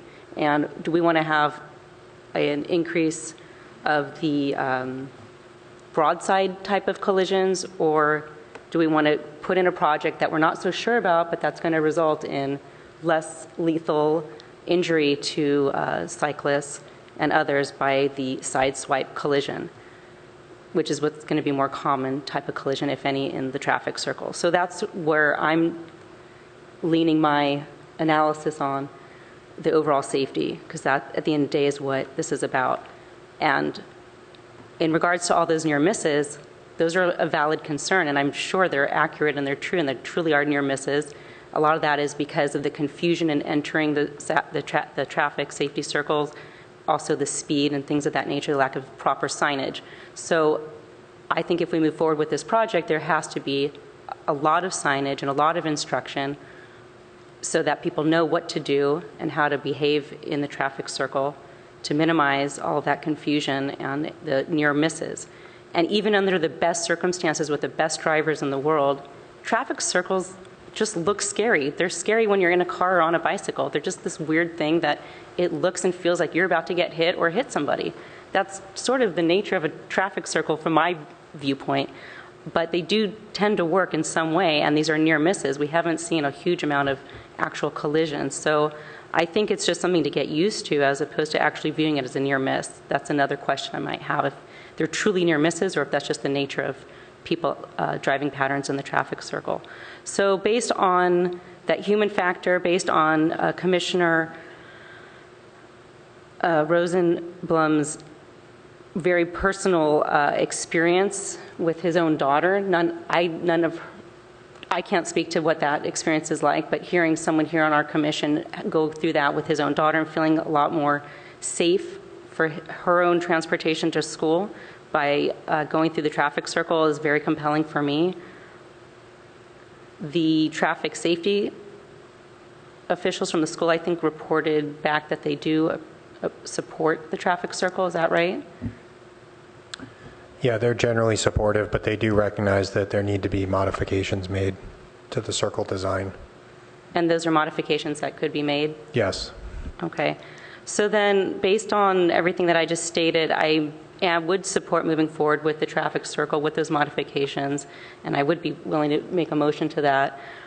My only concern would be the development of the nearby areas and the holistic approach in general that we talked about, because this sounds like a very expensive project to me, and one that might not be needed in the event we go forward with that Embarcadero division project that you were mentioning, or if there's other mechanisms that we can use on the side streets that would obviate the need for this traffic circle here. So that would be my other hesitancy in supporting it, is that it just wouldn't be necessary if there's other means to achieve the same ends. And then the one caveat that I would have is to please pay great attention to signage on the street and elsewhere so that people know how to respect and enter the traffic circle. Should I proceed with making a motion, or do we have more? Why don't you go ahead with a motion? I could use assistance, and that would be my first motion.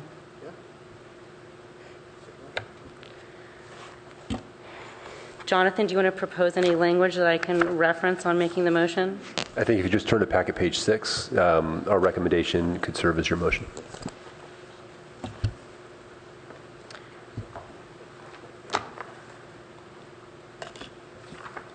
So it would be something akin to move forward with the installation of a permanent traffic circle, yellow high visibility crosswalks and yield signs, with your caveats of also looking at the larger traffic circulation patterns in the neighborhood and paying special attention to signage and striping. And incorporating and incorporating design changes that would, make the roundabout operate in a more efficient and safe fashion.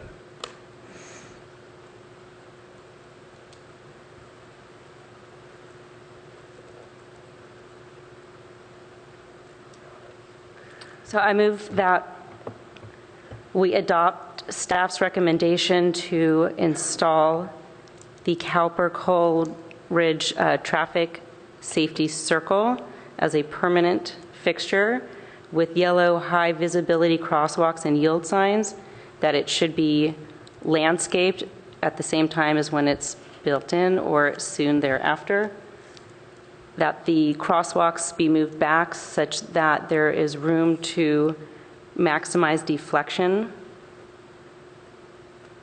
that signage would be incorporated as part of the design so that motorists entering the circle will yield to the right of way and be aware of the upcoming traffic circle, and that any design changes will also be compliant with recommendations made by the safety officials from the school. Something along those lines. I don't know what the exact verbiage was, but if I missed anything.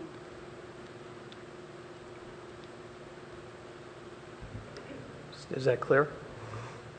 Yeah, I think I would recommend the City School Traffic Safety Committee. That's, yeah, I didn't know the name. As the consulting body.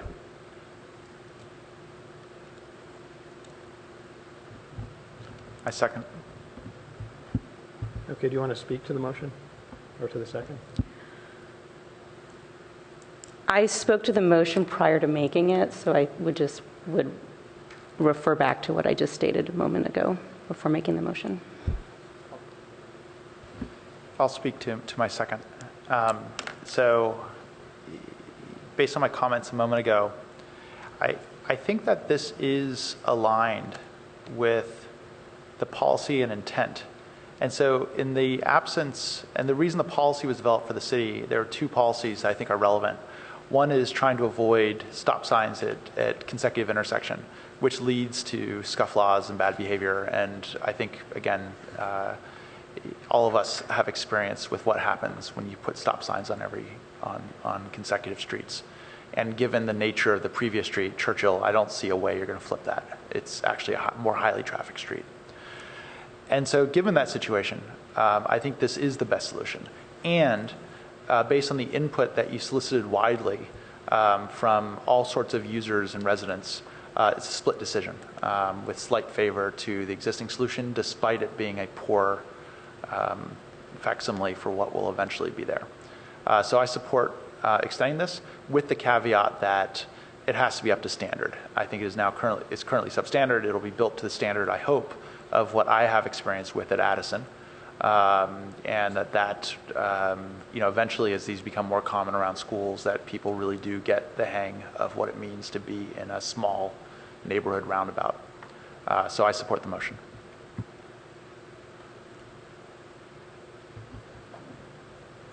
Okay. So I'm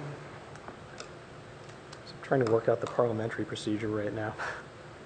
Well, so if you have a motion on the table, so you can vote on that motion, or I think have there's a some dialogue desire about to the motion. place a substitute motion, but how does that work? You can make a substitute motion. Any member of the commission can make a substitute motion if you are interested in doing that, and that would have precedence over the original motion. Okay.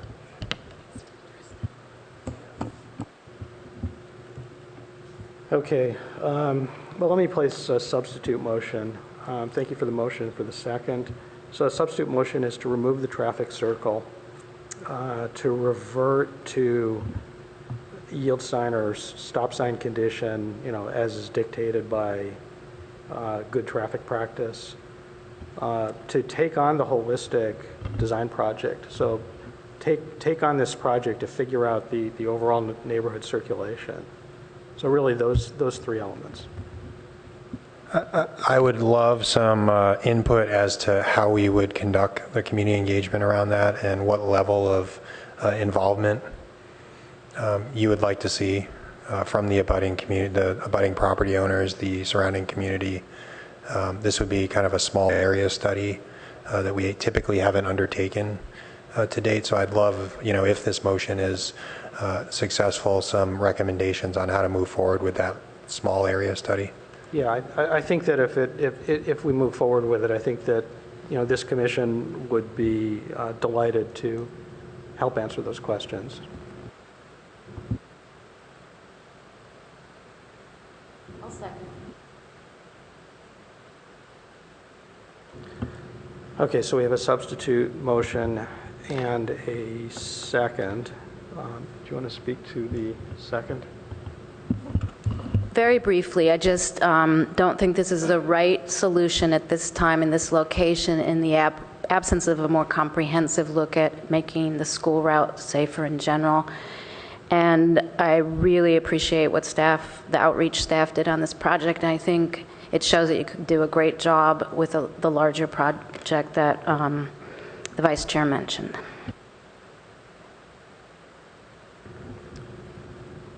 Okay, so any other comments?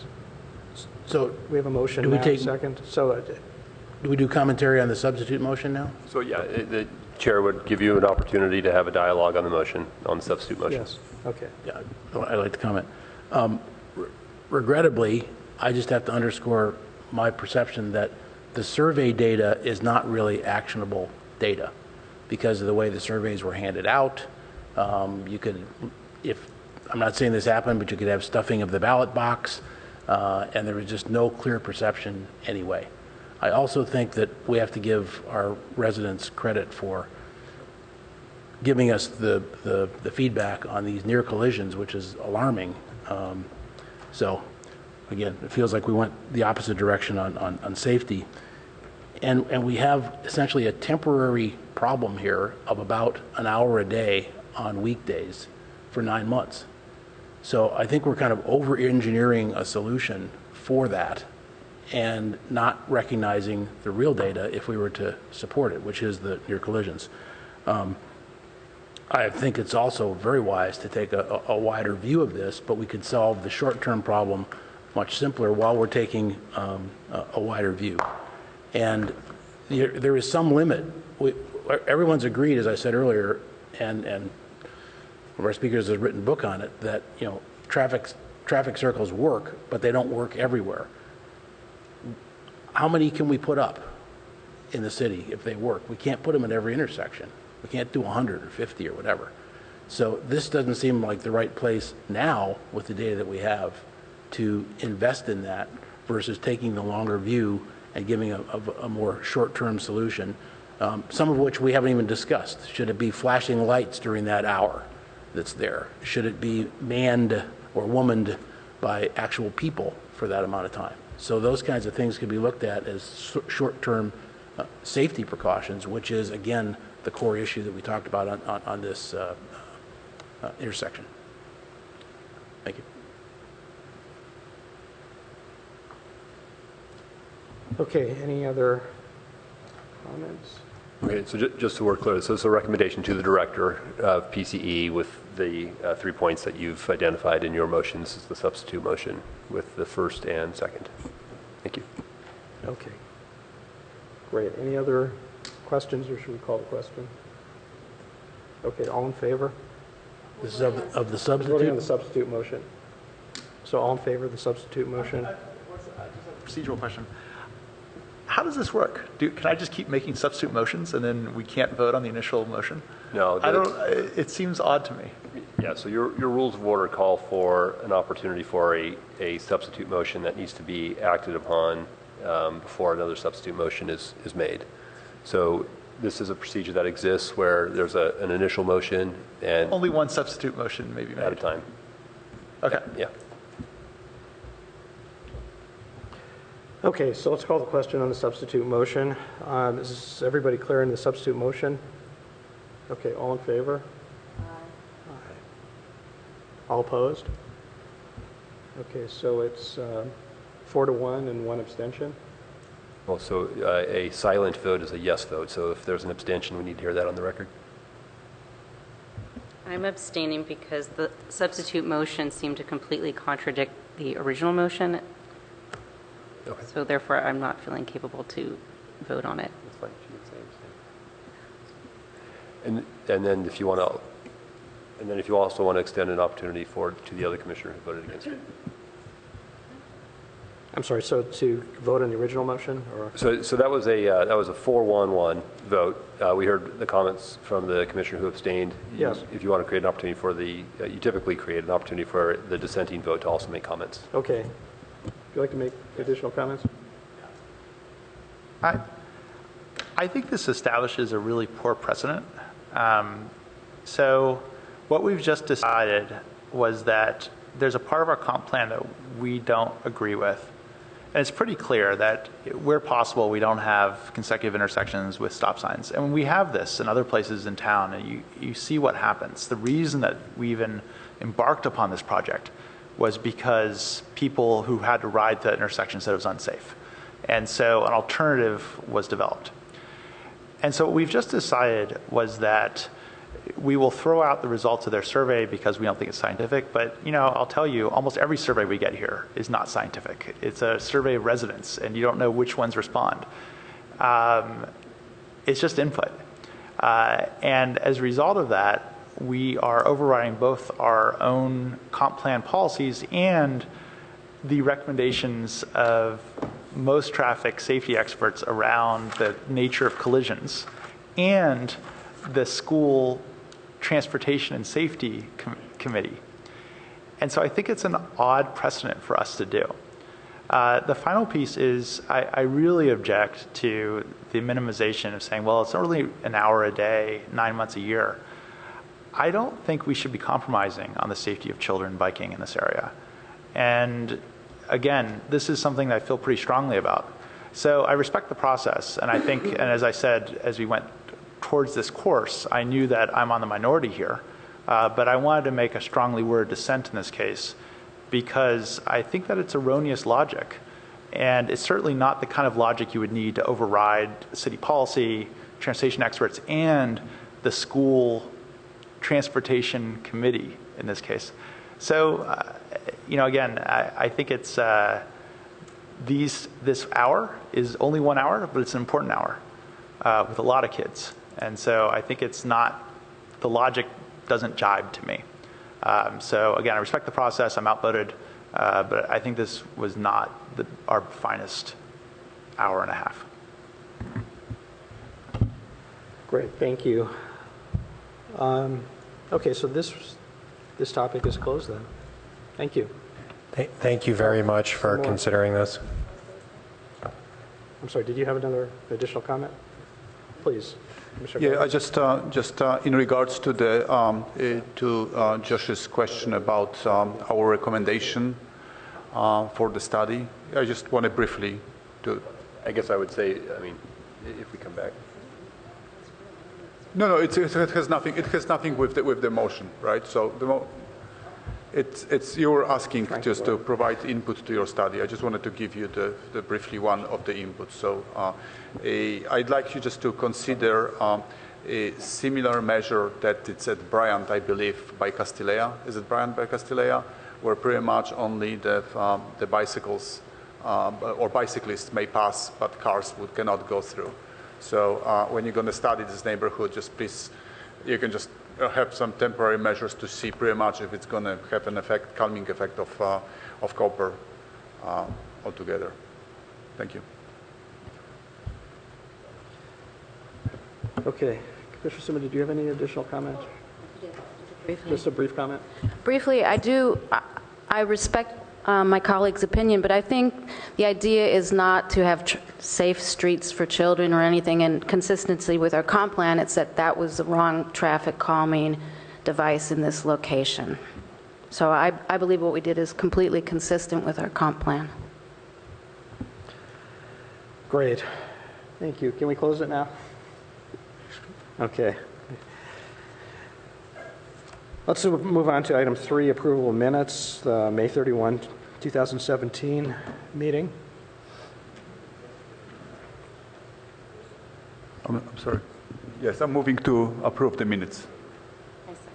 Okay, moved and seconded. Any discussion, amendments, corrections? None heard. All in favor? Aye. Opposed? The minutes are approved. Okay, committee items. We don't have any committees currently. Commissioner questions, comments, or announcements? Commissioner Lowing, you have? Yeah, there's a number of very interesting topics coming up, Jonathan, coming forward. And I'm just wondering if there's anything that we should try to get out ahead of, starting these things earlier and spending time on them, perhaps even using committees, and obviously ad hoc committees can even be one. But for example, the annual limit extension ordinance is to come back July 26th. We saw that a few months ago. Is there anything we could do in the next month to help that before we see it? Ditto things like the parking management. We got that a very thorough study last time. If there's anything we can do in parallel, that'd be great. I mean, I know it needs to go to the Finance Committee, perhaps even just a notification when it's going so that one of us could attend if appropriate, to understand the finances behind that so we're better prepared. Excuse me, yeah, so on that, the latter item, the downtown parking management one, this is a discussion that you had back in, I think, June, and just, I think, your last meeting, perhaps? Yep. So I don't know that there's anything else for the commission to do at this point. Staff does plan on coming back in August to present that, but I will also talk to Josh and see if there's anything that would be helpful for a subcommittee of the commission to be engaged in relative to that project. And I can certainly get you the date on the Finance Committee on that and send that to the commission. With respect to the interim ordinance extension, there's really not much to do on that. We're going to recommend that the commission extend the ordinance from its current deadline of, I think it's September this year, to, I think, July of next year or August of next year. So there's really not much to do about that. That's okay. And then we see Fry's is coming back on August 30th. I asked last time about that, and I was told that you're going to look at a grant. Does that mean you got the grant, or is it just an update, or what? The grant deadline is July 5th, I believe. We're currently working to secure money from that grant process, and we'll see how that goes. We need the grant money, obviously, to move forward with that program. But why don't we do this? I can get you an update of our status on that. We can let you know that we filed the grant and sort of where we are at our next commission meeting. We can do that as part of our sort of director's report, an update on that. Okay, and great the TMA is on here because we haven't seen that all year, so it's great to get status on that. That's down in October, November. Just in general, if we can be helpful to get stuff earlier, we want to be helpful. Not to offload you, not to add staff. Understood. And one thing I did forget to mention in the beginning of the meeting was that I believe I'm correct in saying this, that the comp plan is going to be delivered to the Planning Commission, I think this Friday. Is that right? June 30th. Okay. So you'll get a copy of that, and then in your next packet for the 1st of July, will be sort of the introduction conversation about the reviewing the comp plan and the further meetings dealing with the land use and transportation element. Thanks. Great, thank you. Commissioner Gardias. Yeah, in the same tone, right? I support ask of my colleague about some subcommittees where we may participate, and also in the past we were embedded with some research groups or some study groups that working toward either traffic or some other solutions. So I think that, Jonathan, if you could just extend this ask, right, and advise us where are some other research areas or some other study groups where we can eventually engage ourselves within. Thank you. Other comments? No? Okay, in that case, the meeting is adjourned. Next meeting is July 12th.